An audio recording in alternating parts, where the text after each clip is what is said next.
What's up, guys and gals? Welcome back to the Nerd Castle for the next episode of The Long Dark. My name is Splattercat. Very, very nice to have you here, to meet you if it's your first time, and to welcome you on back if you're an old friend. Welcome, welcome, welcome. We are playing a little bit of survival gameplay right now. I was hoping there'd be something more interesting inside of this cave, although this does give us kind of an interesting point to decide whether or not it would be in our best interest to take a little rest break right now. I mean, we can stop inside of the cave, and I can spend the rest, like, we've only got a few hours left of this day. And I can pretty easily spend that looking for firewood and whatnot before we make our transfer into the next zone to kind of look around and see what we can find. I think that's what I'm going to do. I think we'll, unless I find a better place. I mean, there's the cellar back over there, and I wouldn't have to do anything. But there's free firewood laying over there. So, given an opportunity to camp, I'm probably going to do it because camping is super fun. Although I guess that kind of depends who you ask. Some people like camping. Some people do not. And no judgments. I understand completely. I'm kind of a neutral party. Like, I get it. When people tell me they don't like camping, I understand completely. I'm like, yeah, if that makes sense to me. Like, I enjoy camping.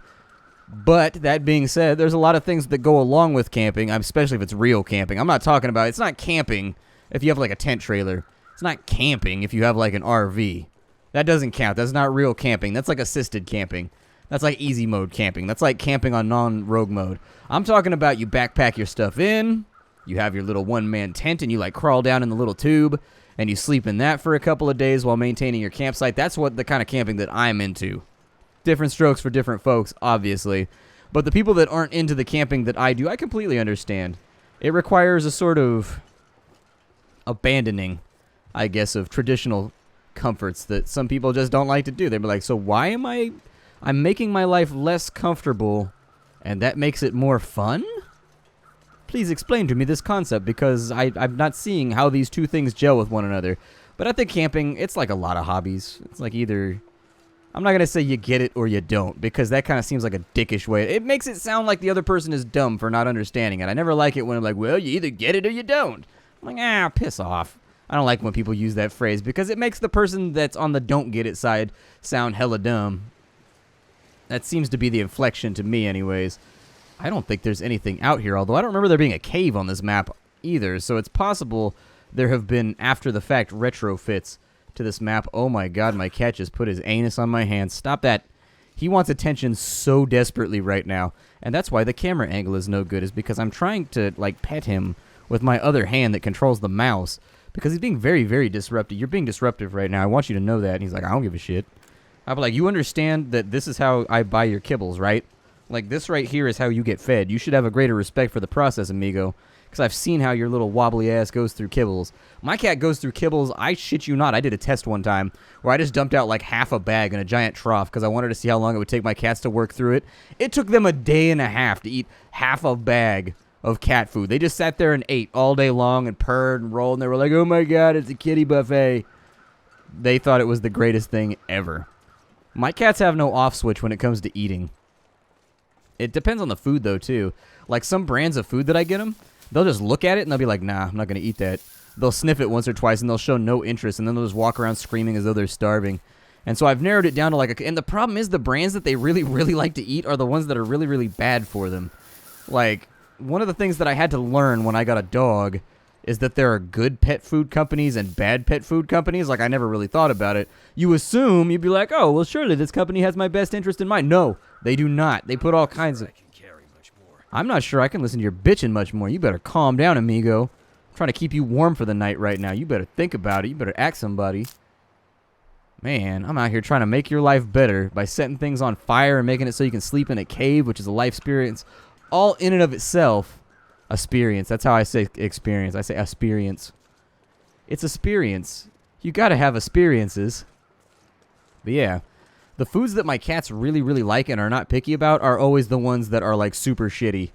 Like, they're really, really lowly rated. They've got all kinds of weird chemicals and shit in them. My cats love it. They're like, chemicals, delicious. Dump them in my mouth, please. I'm like, but you're gonna die when you're like 4 if you keep eating this food. They're like, I don't care, keep feeding me. Then I die when I'm 4. I die when I'm 4. I accept this. Pour it in the bowl. Pour it in the bowl now. Put it in there. He has his claw, like, unretracted when he's pointing at the bowl. He's like, put it in there. Put it in. This, see, I didn't bring my hatchet. Now I'm paying for it. Didn't bring my hatchet, and now I can't hack it. Literally.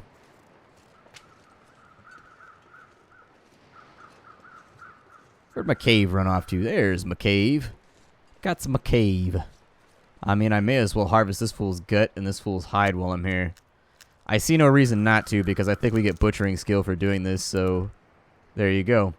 Butchering skill. In addition, even though I don't plan on using any of this material, I'll create a little cache inside this cave where it just sits around and starts drying. In order to dry and cure things, you've got to have them inside a location that's covered. So I drop you, drop the gut, and now it'll sit here and it'll just cure.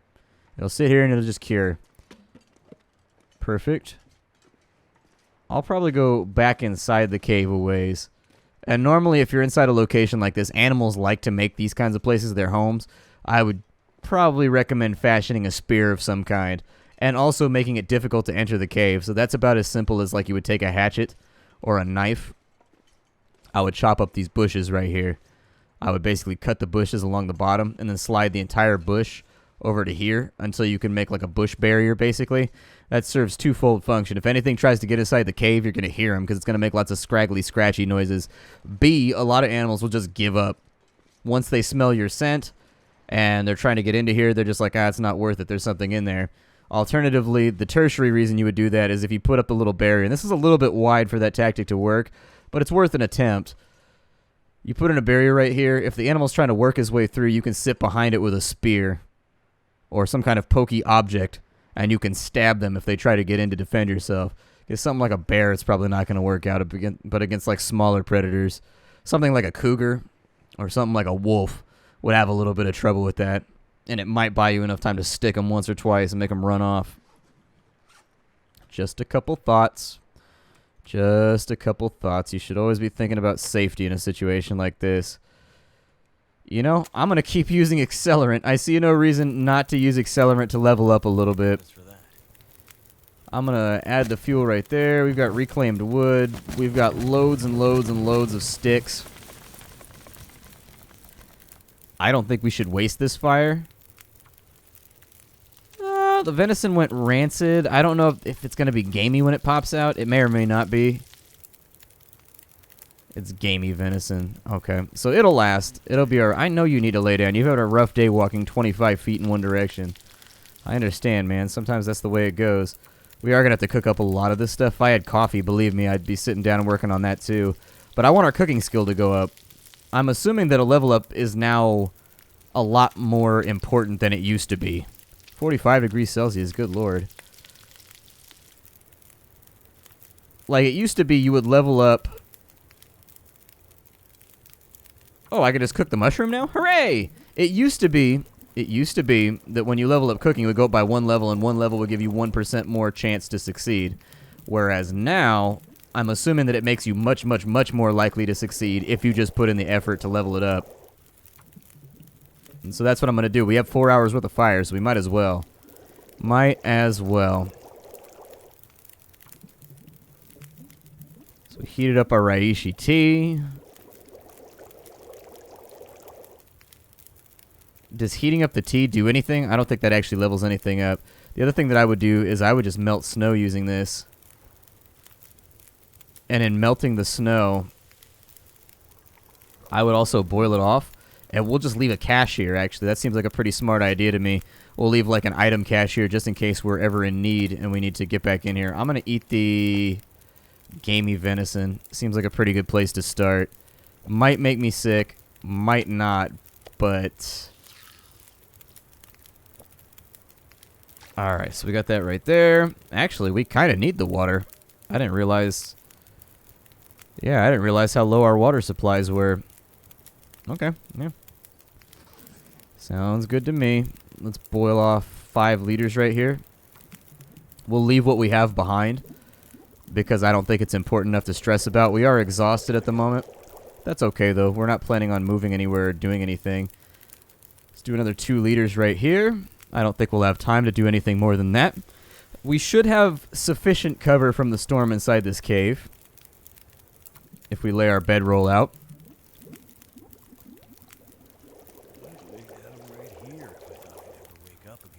There we go.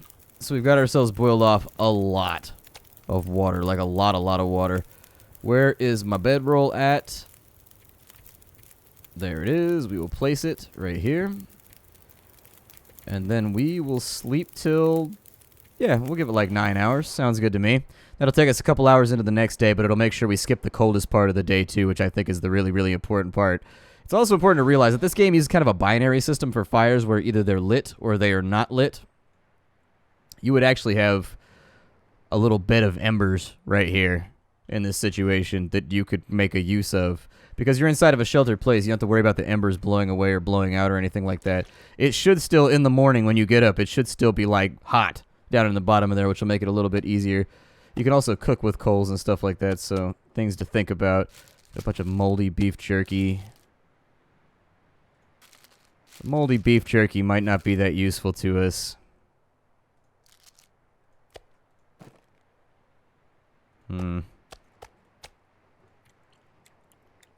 Alright, well, let's just stay on our food game for right now.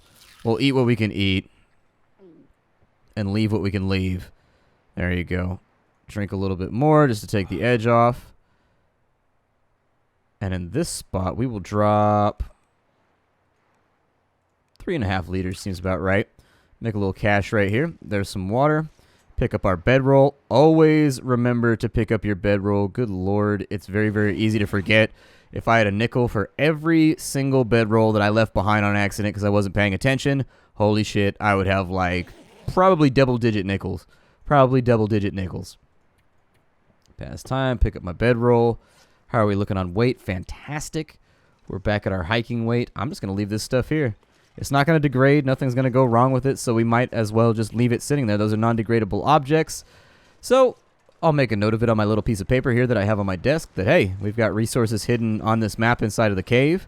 Maybe we'll use that as a halfway point once I start running resources to and from the garage. I think transferring items is going to be one of the biggest things we're going to struggle with as we go through all this, but you do what you got to do, I guess. You do what you got to do. I think we got to go through this right here in order to get to the next zone, which is going to be Desolation Point. All of our levels are looking really, really good. We're sitting at 10 degrees Celsius right now, which is fantastic. That means that hypothermia and getting cold are not a risk. Huzzah. They are not a risk.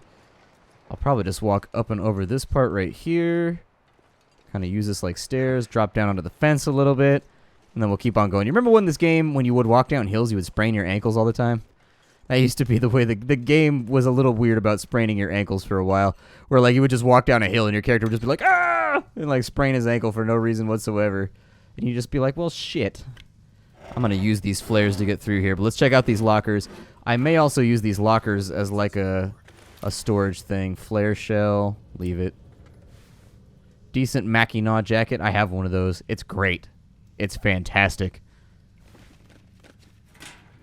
Mine was made by Vans, though, but it's still hella thick, and it's all, like, woolly and stuff. Actually, I got it at the Vans outlet, like, last week. Worn combat boots. Too bad they weren't made for winter. Yeah, I was going to say, I don't know how I would utilize those as of right now. A new wool shirt. We'll take a look with that one and kind of see if it's better than any of the other padding that I'm wearing. I mean, I got fisherman's sweaters on and stuff like that, so we would take a hit, but it weighs a lot less than what we've currently got on. I also, actually, I could spend some time and repair. Let's see, you got boots right there. Let's say that I take these two out. We'll swap this over to right here. I still needed to repair those. And so might as well do it now. I mean, there's not a whole lot of things that are sitting in front of us at the moment that we need to get done right this second. So we'll harvest these off. Take me 10 minutes. It's not going to take a big dent of our day to fix these gloves. I just want to be able to wear those woolly gloves.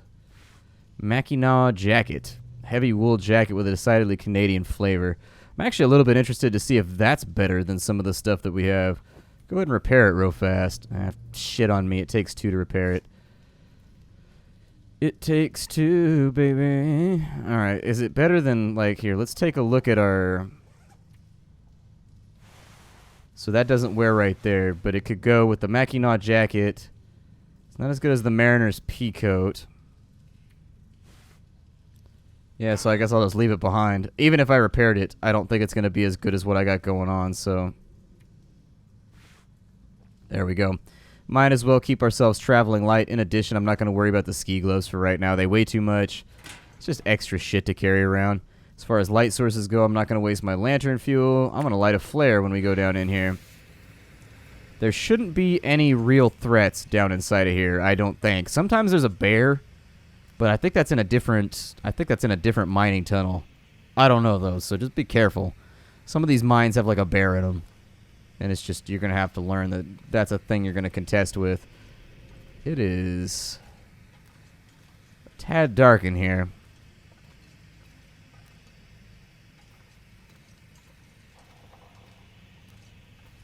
By the way, don't do this. This is a terrible plan. You should absolutely 100% not do the thing that our character is doing right now. Do not go into a mine that you're unfamiliar with limited light sources. And you don't even know about the structure of the mine. Don't do it. It's a horrible plan. It's not going to work out. People get lost in mines. It happens. Unless you're, like, experienced in mine mapping and, like, you know what you're doing and you know how to look at the structure of the beams and whatnot, just don't go in. Just don't be tempted by it. And I'm absolutely talking about real life right there. That's an area that I have a particular level of expertise because I have gone out and looked for old mines in some of the areas where I did surveys, and you got to mark them on the map. And every single time you find that guy that's like, let's go inside. And like, yes, there is cool stuff inside mines. Absolutely. I've gone a little bit of a ways inside to a couple of old abandoned mines from like the 1940s. And yeah, you do find cool stuff in there. I've got a cigar case that I found. I've got a couple cool little like things that you just can't get anymore from back in the day in these abandoned mines because what happened, the storyline here, for people that are wondering, I don't want to carry around 2 crowbars. That's why I'm going to break this one. Turn it into scrap metal. And we'll try to use that to repair our shit a little bit later. But yeah, what ended up happening is during World War II, so World War II kicks off, and the government basically conscripts private industry to start producing things for the war effort. This ended up making a whole lot of mining operations very, very non-viable, essentially. Like, they were operating based on private party pricing for the ores and things that they were extracting. And so once the government took over, they weren't making enough money to stay in business anymore. And it just wasn't viable at the yields that the mines were giving you. And I don't feel like this is actually... I'm sorry, I need a real light source. This is not doing it right now. There. Much better. So much better. Holy shit, that much better. But yeah, what ended up happening is these mines would just shut down then once they got, you know, called upon by the government because the yields were too low. And they were like, well, we're starving ourselves to death here, essentially. Like, we're going out of business trying to supply for the war effort and everything else. In addition, sometimes with those mines, they were just venture. Their venture capitalists would go through dropping dynamite on hills, even without the war. Just looking for anywhere where they could blast a good yield out of the side of a mountain. Whether it be sulfur, whether it be copper. That's the mother lode right there. You're really, really looking for copper. Copper is incredibly valuable. Always has been, always will be. Especially since copper is kind of diminishing nowadays. Copper is running out. What is that right there? Ooh, a bullet. Yes, please. Nothing inside that drawer. Ooh, another bullet. Yay! A new beef jerky too. Freshly manufactured from the ass of the cow. Just chop that sucker off. Alright, so let me extinguish this so that I'm not wasting my lantern fuel. We will holster. I will take out my gun because I have no idea what's going to happen when I step out here. And welcome to Desolation Point. But yeah, there's abandoned mines everywhere. And honestly, the way that they would shut down these mines, to get back to the point that I was getting at, is that one day the foreman would just come in and say, yeah, everybody go home. And so the mine is closed. There's no point. They've just abandoned it. And so they would leave things. Like right where they were standing. I found an old whiskey bottle from like the 1920s in one of the mines, sitting in the exact same spot where it had been for like 100 years. Like 100 years ago, foreman came in and said, hey, mine's shut down. Guy sat his bottle down and just walked off and just never came back. You find tools leaned up against the walls. It's really kind of eerie, actually, when you go in there because it has all the trappings of human occupation. Like the way things are arranged and the way things have been left, it feels like, even though it's all covered in a huge layer of dust and it's all rusted and disgusting and old and, you know, tetanus-laden, it still was placed there by a human being's hand. A human being who is dead now, when you really think about it. There's nobody that worked in these mines is still alive. Let's be honest here, they were miners. Chances are they probably didn't live to a ripe old age of 100 and something. A few of them might have. There might be a couple of them still left around. But, like, the tools were just, like, left there. And it's kind of eerie when you walk into, like, the vestibule of a mine and there's just old shit just laying around everywhere, clearly placed there by intelligent hands and just left there, abandoned, no longer useful, so they just left it. Gives you kind of a somber feeling, really, when you come through there, the silence of the mine. Abandoned. Nobody's been here in like 100 years, and if they have, it's just to loot the place, you know? The same reason that I'm in there. Just to like look around and see if there's anything interesting. I'm sure with all the knickknacks and bullshit that they put up on the walls, I'm probably going to regret saying this because I have a pretty good lineup right now. I heard that you can make a fortune just like picking up knickknacks at like random places and then selling them to restaurants to stack shit on the walls, like shenanigans or whatever. I bet if you're willing to risk your life, you could go down into those mines and bring back all kinds of cool stuff that restaurants would be like, yeah, I definitely want that on a shelf. Absolutely, that's super cool. I mean, there used to be a restaurant around where I live called Chevy's, and they always had all kinds of weird stuff like old wagon wheels and like old pickaxes that were all rusty and messed up and all kinds of random things on the walls. And it's like, where do you get that stuff? And apparently that's the inspiration for the show American Pickers. That's what guys that go out and like pick through stuff, that's where they get it from. We are thirsty right now. Let's go ahead and handle that. But yeah, you probably make a decent amount of money if you're willing to risk life and limb for it. I mean, I guess that would be your call. How much do you want to die deep down inside of a mine? Not exactly the place that I would want to go out. Oh, we found a rifle cleaning kit, really? Okay, well, let's get this thing back up to shipshape. I do appreciate that the rifle cleaning kits have a 100% success chance. Like, seriously. That's really, really nice. I appreciate that. Oh, it still does go up by 1. Well, and I wonder how that goes. I mean, we're at 38% right now. We put a couple of decent cleanings on this thing, and it's starting to work its way on back up. Probably not going to spend a ton of time inside this mine right here. If I remember right, this is a coal mine. But we will check just like the front entrance area where all the chests and all the lockers and things are, and just see if there's anything cool inside of here that we want. Could be some bullets or something laying around. Always check in between crates and stuff like that when you're looking for bullets and firearm accessories. Box full of coal. The coal actually is a pretty good burning resource if you need it. Decent trail boots. I don't think I need those either. I could use that right there, though. I'll give that a thought. The new chocolate bar sounds great. Got lantern fuel, newsprint. My biggest concern right now is just that I'm going to go through all the food that I'm finding before I take it back to where we need to get it to in order to win the game. That's why I was thinking going in the opposite direction back to Mystery Lake would be a better plan, because Mystery Lake usually is better stocked than this zone, but this zone has like bullets and rifles and stuff like that that would be useful for finishing off some of our activities and tasks. I don't remember where this comes out on the opposite side. I don't think it comes out in Timberwolf Mountain. I think Timberwolf Mountain's the other way. It might come out on Timberwolf Mountain, though. I don't know. It's been a while since I played last, and honestly, the last time I played was right when they added Timberwolf Mountain, so I really didn't get a whole bunch of time with it. Beef jerky, some newsprint, scrap metal. That comes down to another question, is like, do you want to carry around a whole bunch of resources for crafting with you? We have 4 hours of daylight left. Chances are we're going to start sleeping in the mine then. Let's see where this pops out. I'm curious. I am curious. Free flare right there. Let's have a little look-see.